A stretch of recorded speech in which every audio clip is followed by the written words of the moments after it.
All right, so Reining In Applications. I'm sorry, Dave, I can't do that. I just liked the catchphrase there. I'm Nate. Just disclaimer: any views expressed are not those of my employer. They didn't really want me to associate this talk with them, so we'll just distance ourselves as much as possible. Who I am? I've been consulting in the healthcare and fintech spaces for the last 8 years. And now I kind of work as a staff engineer as part of our cyber team at a telehealth company in the US. So most of this talk will kind of be focused on regulatory stuff for US healthcare, but it can be applied to many other things as well. It's going to be most of my experience rolling out managed software updates and reining in admins, because everybody likes to be an admin. So I just kind of basics here. HIPAA, it's the law in the United States that defines how personal healthcare information has to be managed, transmitted, disseminated, everything like that. It's very similar to the Canadian provincial HIPAA laws. It is what it is. It's a law. HITRUST, though, on the other hand, is this. It's a computer security framework that I guess the guys who decided to come up with it were like, hey, how can we take ISO 27001 and frame it for healthcare companies to basically reduce risk of improper distribution of health information. So it really kind of comes down to like a risk management and reduction framework, but it's very much aimed at healthcare organizations. You don't have to be HITRUST certified. You do have to follow HIPAA though, because it's the law. What you'll normally see is healthcare organizations in the US won't get HITRUST unless they're running their own EMR or dealing with insurance companies. So a lot of the big insurance companies in the US will do what's called a HITRUST audit. They'll come to the companies and say, we want to know that you're following these frameworks to protect the healthcare information, so we're going to do a HITRUST audit. So it's something a lot of big healthcare companies will try and get to. It is not something that everybody will have. I've been to many clinics, hospitals, stuff like that. They could care less about HITRUST, but they know HIPAA very well.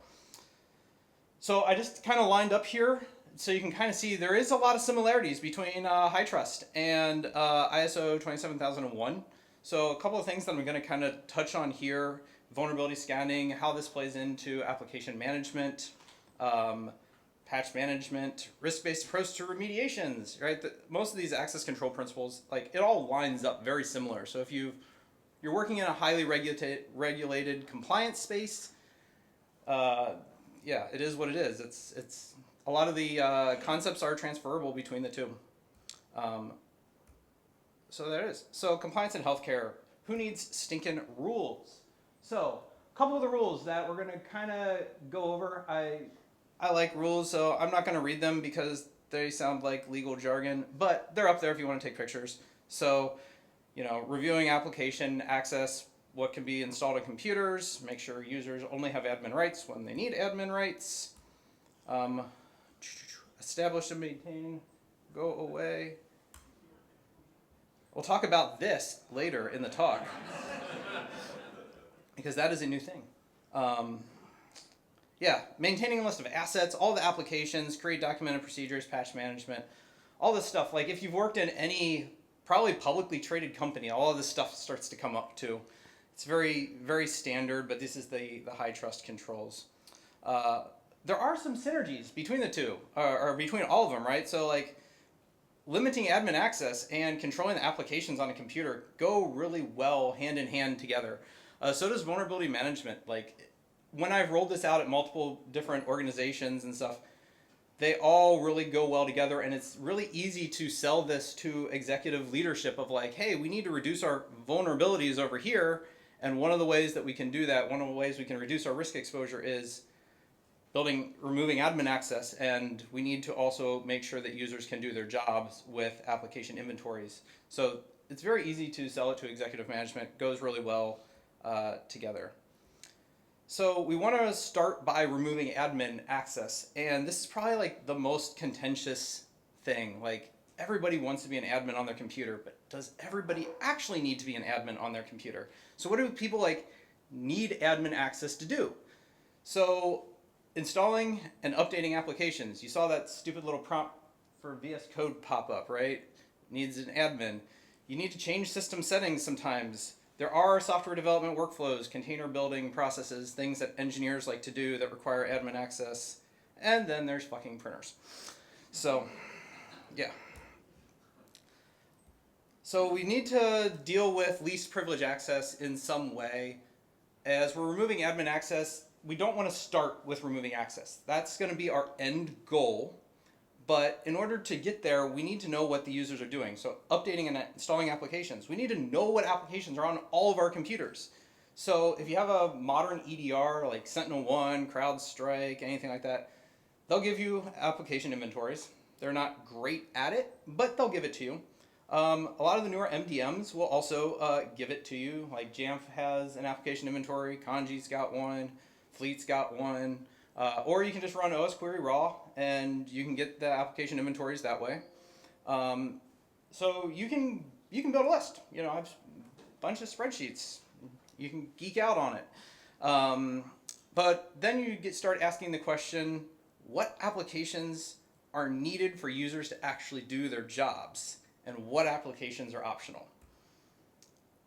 And then you get to ask the question, what is an application? So I asked ChatGPT this a couple weeks ago while I was on the train, and it gave me this answer, which I thought, kind of makes sense, right? It's a software program. It's designed to do things. You can augment it or whatever, but it's pretty broad. And as soon as you start sitting in meetings to talking about what is an application, you start realizing like Slack apps are applications, browser extensions, VS Code extensions, your normal thick apps that you install, Homebrew things start becoming applications. Then you got Unix binaries, and the list just like mind-blown emoji of like everything that we have to manage, and it suddenly starts becoming really overwhelming. What I've seen a lot of times in the past is not all of these things are immediately in scope, right? You'll have some appetite for risk in a healthcare organization. What do we need to deal with right now? But eventually, what happens, it might not be in the first 6 months or even the first 2 years, all of this stuff starts to come into scope at some point. As you tighten the screws down on security and compliance and risk management, you start to bring all these things in scope. Or you have a security incident that suddenly brings these things into scope. Slack apps and Teams apps are usually the first ones that I see a lot of organizations attack because it's the easiest thing to manage. You can easily just go in and say, nobody can install a Slack app unless it's approved or something like that, and then turn off everything you don't want. Browser extensions are really contentious these days. Just because everybody likes to have, I don't know, like little cat emoji themes or whatever in their browsers, or they take screenshots or whatever. VS Code extensions, I think, is a new kind of up-and-coming thing that you're going to start seeing more and more of. As more of the attack paths are moving towards the coding environments, especially with LLMs and the plugins that you can do to interact with LLMs in VS Code and stuff like that, a lot of the focus is now moving over towards what VS Code extensions do developers have in their environments? What LLMs are they interacting with? When you're in healthcare, LLMs can leak personal health information if you are feeding it the wrong information when you're doing prompts. And so there's starting to become a lot more focus on VS Code extensions. So we want to take away the admin access. We now kind of have this idea of what applications need to be on a computer. We need to give users a way to install and manage these applications. So I'm going to talk about like building out a software center in a very generic sense. Like I know there's Munki, Jamf's got self-service, Kanji's got their thing. I'm just going to use this like very generically, like a software center as like a place to install things. And it could be, you can install VS Code extensions with some scripting in a managed software center. You can do browser plugins, you can do MDM profiles, you can do all kinds of stuff. But we just want to build a place that users can go to start installing stuff. And it can usually be really gradual process for most users. Like you just start shoving stuff into the software center. You just oh, let's put in some browsers, let's put in Slack, let's put in the core apps that, you know, the organization needs. Let's put in our EMR, let's put in bookmarks, you know, and it can be a gradual thing that you build it up over time. And you can also start building in processes to remove applications that you don't want, or if users need a way to reinstall an application. You can also start building in ways to update the applications, because remember, patch management's a thing that you have to worry about in these security compliance frameworks. So you can build in buttons as like, oh, Google Chrome's out of update. Well, I can go here and, you know, push a button and it updates Google Chrome. And you can start directing users with notifications. So Swift Dialog's great. You can send, you know, Google Chrome's got its own little built-in thing. You can direct users there. And also when users start asking questions like, hey, how do I get this thing? What do I do? You start directing them to Software Center. We haven't even removed admin access yet, but we're starting to socialize the idea amongst our user base that there's a place to go to fix your problems. And it usually works pretty well. It's a little bit more of a slower process, but when you've got 10,000 doctors or, you know, 1,000 people in healthcare organizations, you can't really just flip a switch overnight. So a couple things that we can do to like put packages into these software centers. The MDMs are now building out pretty good package libraries, I have found. There are some downfalls to this. They can often be very limited. They're gatekept essentially by the MDM providers. In the last year, I've seen it took Jamf, for example, over a year before they put the ChatGPT application as a managed software into their software app catalog. So, you know, it can take a little bit of time sometimes for apps. There's a social voting process online with Kanji and Jamf. AutoPKG is really nice. You can build recipes. You can also manage it with GitOps.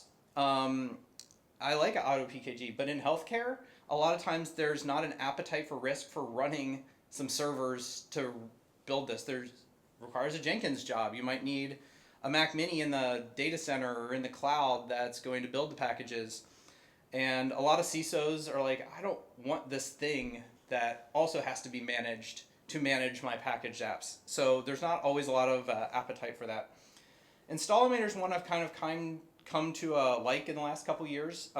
It's a 6,000 line bash script, but there's a lot of customization. And if there's a new application out there like the ChatGPT app and your MDM provider doesn't support it, you can just write a quick little label, throw it in there. You can master it in your own GitHub. You can fork it. You can do whatever. It'll also handle updates pretty well and be pretty zero touch. I've deployed it at a couple healthcare organizations, and it's gone pretty well. Like I said, as we start getting things into Software Center, this really also just becomes about updates, helping keep the applications patched. You can enforce the updates with MDM application libraries are really good at that. Like I said, Jamf and Kanji, they'll just update the apps. You just subscribe to the app, push it out, and every time there's an update, when they've detected it and they built it and they put it out there, a little notification comes up to the user, and then it'll enforce the update after whatever days and notifies the users, and it works really good. AutoPKG is also great because you can build Jenkins jobs. You can check it frequently. You can automate it, stick it into Munki, Software Center, whatever. Works good. Installomator, depending on your MDM, you can set it up to basically run a check every day, every week for the applications. Some applications update a lot. Google Chrome likes to update, I think, like twice a week. Some applications update like once a quarter. So depending on the frequency of the application you want to patch and manage, you can, set your script. You make a little launch daemon if you want to basically run and check the updates like every week, every hour, whatever. The problem usually becomes around communicating to users. I think there was a great talk a couple years ago about notification fatigue and how often do you tell a user to update said thing. When you have an application like Chrome that updates every week, users get tired of updating Chrome every week.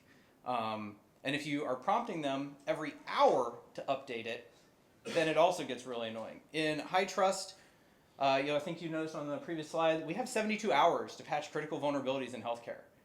That's aggressive when you have Google Chrome and it comes out with an update on Thursday and you have to have it patched by Monday morning. So usually what I've found is like prompting users every 4 to 6 hours tends to be a really good cadence. It's not interrupting their workflow, but it is kind of prodding them in the direction of update the thing. You can also work with your CISO and your security team to say 72 hours is aggressive. Can we do a week? Usually as long as you've got the documented process to back up the idea that we are going to patch these things in a timely manner and it's automated, it's a lot easier to sell to an auditor. So what applications should we prioritize when we are starting to look at patching applications and getting them into Software Center? I usually like to look at vulnerability reports as a good way to figure out what I should be prioritizing. If you don't have a vulnerability tool in there, a lot of the EDRs are now giving you vulnerabilities. You can also use OSQuery. It'll give you a list of CVEs and stuff like that that you can use to kind of boil down your list. Browsers, like I said, Chrome and its accompaniment of little friends like Brave and that, there's vulnerabilities like every other week. I think Firefox is like every month, I think. So those are the ones you usually want to patch first. And then there's a lot of other things that'll trickle out in your vulnerability reports. Adobe Reader in Office will show up in vulnerability reports a lot on the Windows side, but not as much on the Mac side, I've noticed. So yay for Macs. So now we've got Software Center built out. We're directing users over there. They can install applications. They can patch applications. Who still needs admin access? Well, our developers and our engineering teams are still going to need admin access, but who doesn't need admin access? So at this point, usually your providers and frontline workers, these are the people who are administering care, doctors, nurses, other people who access medical records. They usually don't need admin access at this point. Their workflows are usually really well defined. See patient, update medical chart, see next patient, update medical chart, write prescription, do something like that. Most administrative staff don't really start needing admin access after a certain point. They'll need to install and update some applications, but they're usually pretty low key on what they need. And your C-suite, despite what they might say, I have found that they don't need admin access as much as they think they do. In times of what I've normally done is I've pulled admin access back from them, and then I've audited how many elevation requests that they need, and there's usually not any. So they think they need it, but they usually don't. They're also usually a prime target in U.S. healthcare if they're on a website these days. So they're also a walking risk. So the users who do need admin access, they don't need it every day, all day. So that's the kicker, right? And back in the high trust controls, it says we need to determine when they need it and remove it when they don't. So oftentimes they just need it to complete some tasks. They need to do a specific thing. So now we need to give the users an ability to become an admin when they need to do that task. And we need to figure out when they're done with it, or after a certain amount of time, we need to take that admin access away. There's a couple tools out there that you can use to do this. MakeMeAnAdmin works great for Jamf, and they kind of open sourced it. It works in self-service. It'll also kind of gather logs for what the user does while they're an admin, but it only really works in Jamf. Admin by request is one that I see come up a lot because in healthcare there's a lot of Windows machines usually, and this is very prevalent on the Windows side. I think it's Beyond Trust makes it. It's got really great logging, and it's got a really slick interface, but it's expensive. SAP privileges, I kind of dismissed it for the last couple years, but they released a new version this year, and it's really gotten my attention. It's free, it's open source. You can find it. There's a great Slack channel on MacAdmins that as well. Some of the new features they added though are now webhooks. So you can, when a user requests to elevate, send a webhook. You can take that webhook, slant it into your Splunk HEC, or send it into Airtable or wherever you want. You got a webhook, and you can use that to start logging when a user elevates. You can also ask them why they had to elevate, and then when a certain time amounts comes, it will send another webhook and say the user is no longer an admin, which makes it really easy to audit when you get into compliance reporting. So auditors like to see reports. So how do we actually like go about removing admin access from all these users who they don't need it all the time? So what I found really helpful is kind of a slow roll. I usually call it like walk, crawl, run. So start with your new deployment computers that are coming off the line out of DEP. They're usually going to people. Don't give them admin access. Start creating accounts as standard accounts. That's where you're going to start seeing the most friction right away with people is like, hey, I need to do this thing. And you can start, again, directing them to self-service or your software center to start getting the applications. Start training them early. And then usually target your frontline workers because they've got the most exposure to personal health information and they're the greatest risk for accidental disclosure. Most disclosure is usually not intentional. It's usually accidental. And they also have the most consistent defined workflows like I mentioned earlier. So you can write a small script, you can push it out with your MDM or other favorite tool, and you can just remove the user from having admin access. And I'd say 8 out of 10 times users never notice, nobody cares. And then SAP privileges, like I said, I really like it for engineering teams. I've done a couple trials in rollouts with engineering teams where we push it out, and when we do, we remove their admin access. We say, hey, this is the way to elevate. Most of the time, engineers, they don't seem to care. It works really well for them. They can tell from the little dock icon if they're elevated or not. Usually the complaints that I hear are, I tried to run sudo and it tells me I'm not in the sudoers file, and then I remember, oh yeah, I got to go push the button and elevate. So it usually works really well for your engineering teams. And your C-suite team, what I've often done is I've pushed this out just like engineers, and then because it's got really good logging and auditing capabilities, you can then audit and see, do these people actually ever elevate? If they don't elevate, then you can always pull the app back from those teams. And then auditing. So when you get into these compliance situations, somebody wants a report somewhere. Either your internal auditing teams or the external auditing teams. They want a report of who's an admin, are you revoking admin access, what does that look like on your systems. So I just kind of threw together some stuff that I've whipped up in the past, like a quick OSQuery. It'll show you who's in the admin groups, so you can use this for reporting. A little Jamf EA that I wrote on the train last week. Also, we'll just spit out a list of who's in the sudoers file. And you can put these into your MDM or whatever your compliance reporting tool is, and it's just a great way to also check, do we have admins out there? So now did I go back? Maybe. Okay. So now we need to start cleaning up additional applications in the environment that we don't need anymore because we have to maintain this list of applications. So what I've normally done is pulled the list into Splunk or something else, and I start looking for rare applications. What are the applications that are 1 and 2 offs in the environment that we don't need? And what applications have exposure to the PHI? A lot of EMRs these days, newer ones, so electronic medical record systems, are moving to being browser-based. So now the browser is becoming your front line of attack for accidental PHI disclosure. So normally what I recommend around browsers is pick some to support and ditch everything else. Safari they're continuing to add more enterprise management support. If you've got Intune and you're a Microsoft shop, go with Edge. You've got management support there. If you're a Google shop, go with Google. And kind of ditch everything else that you don't need. But I have seen people argue to the teeth and nails for the browser Arc, which was really popular for a while, and Brave, and then there's like WaterFox, and there's a whole bunch of other ones. Stick with browsers you can manage because, again, you're probably going to come back to needing to deal with extensions at some point. Look for deprecated apps in the environment. One that I often find is the Atom text editor is no longer actually supported. It's a deprecated app. It doesn't always show up on vulnerability reports though, but if it's deprecated and not getting support, it's not getting patched anymore.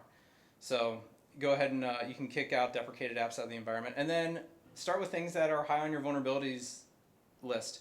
Figure out if you need those, patch them, otherwise remove them. There's trying to think of a good example of like an app that just always pops up on vulnerability ports that nobody ever needs, but I can't think of one off the top of my head.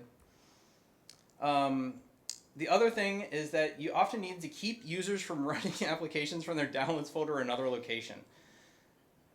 Just because of the way kind of the Mac works, people download applications and then they try and drag it into the application folder and they don't have admin access. So they can't run it. So then they just open it up from the downloads folder and they run it from the downloads folder. So you can actually build restriction profiles that will block this. You can do it with MDM profiles. Jamf's got an option, Kanji's got an option.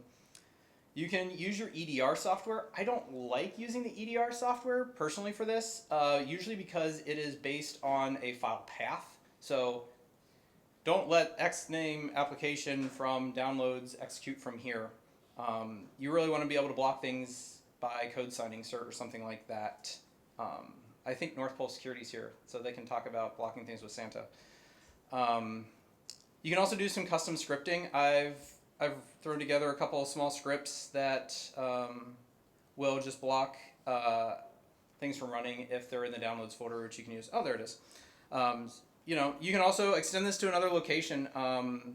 Like, for example, where Homebrew is installing casks. If you don't want casks in your environment, you can do it that way. Block access to the App Store and start doing everything with VPP. Originally, I would say, like, yeah, the App Store is great because everything's trusted on the App Store and that. But starting with, I think it was like macOS 13 and Apple Silicon, you can now install iPhone apps straight from the App Store. And what I discovered about a month ago is Jamf doesn't report these as App Store apps.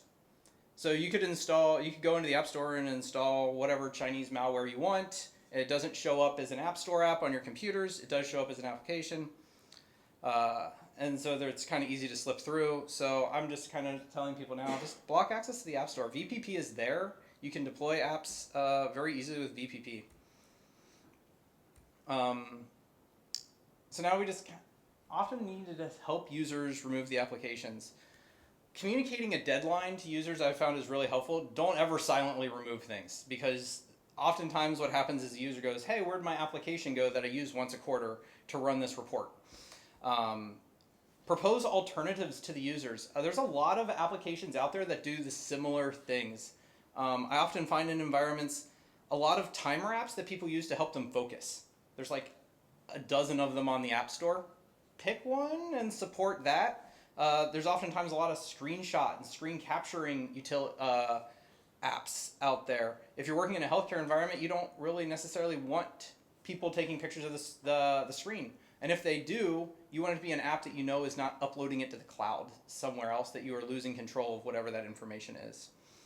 Then you can begin, once you've communicated to users, you kind of give them a deadline. Hey, do this other thing, go in self-service, remove the application, by this deadline. We built a little thing for it.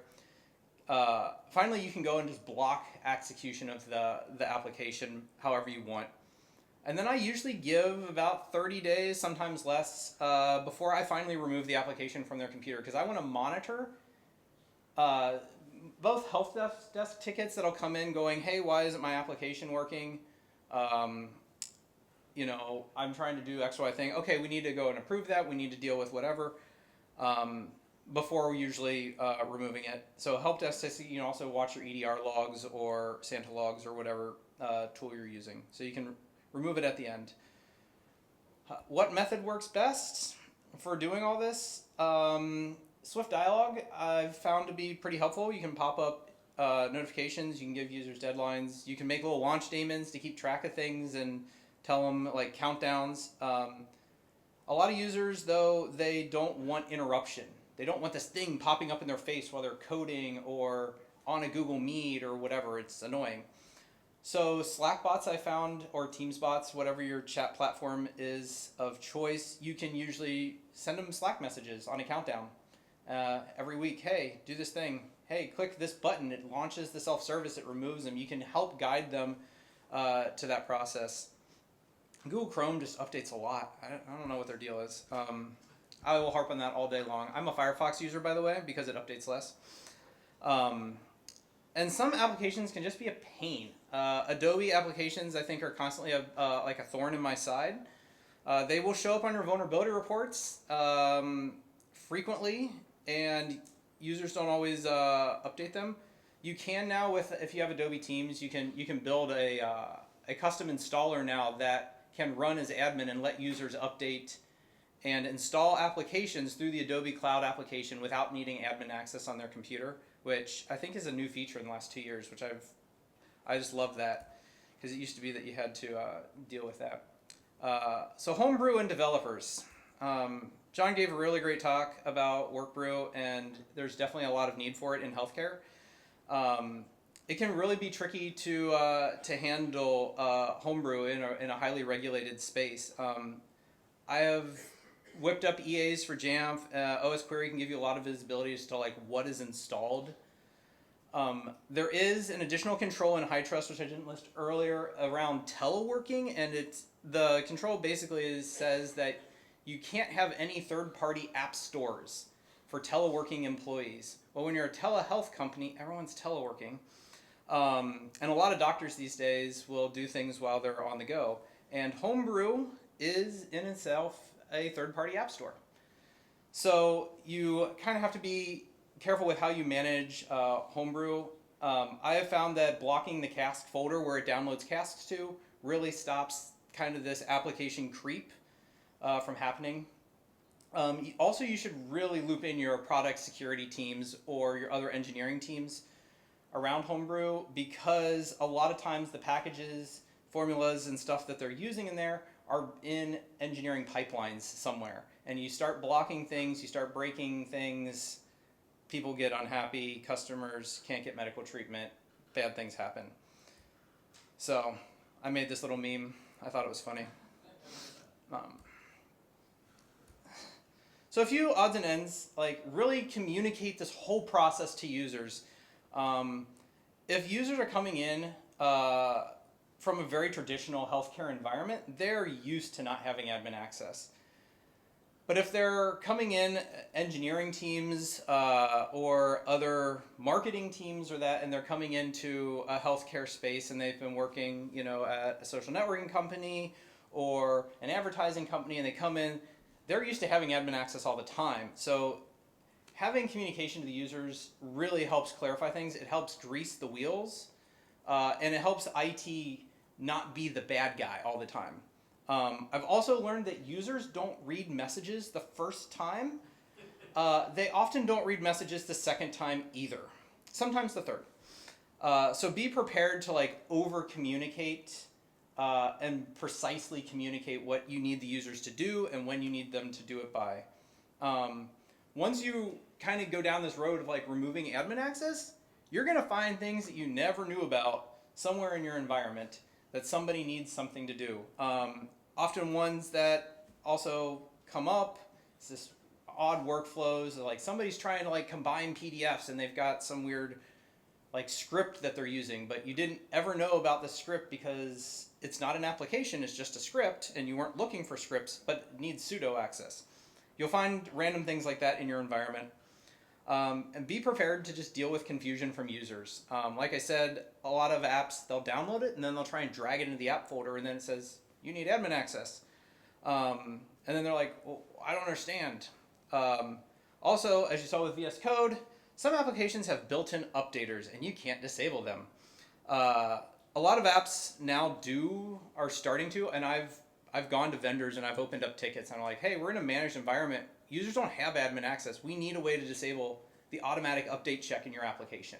And I've had some vendors come back and say, oh, thanks, we'll fix this in the next product release. And they add an MDM hook or an install flag or something that you can set to turn off the auto update feed. The other thing with the auto updaters is sometimes they will prompt a lot faster than your internal patching systems, right? VS Code, we patch it once a day. It just popped up. They must have just released an update an hour ago. On the VS Code note, the last update, I think last month, actually added MDM config profile controls. So you can actually turn this off now with VS Code. You can also manage the extensions in VS Code through a config profile. I've been testing that. It works sometimes, it doesn't work other times, but it's moving in the right direction. Adobe apps, they can still be lots of fun, especially for your creative people. That's all I got.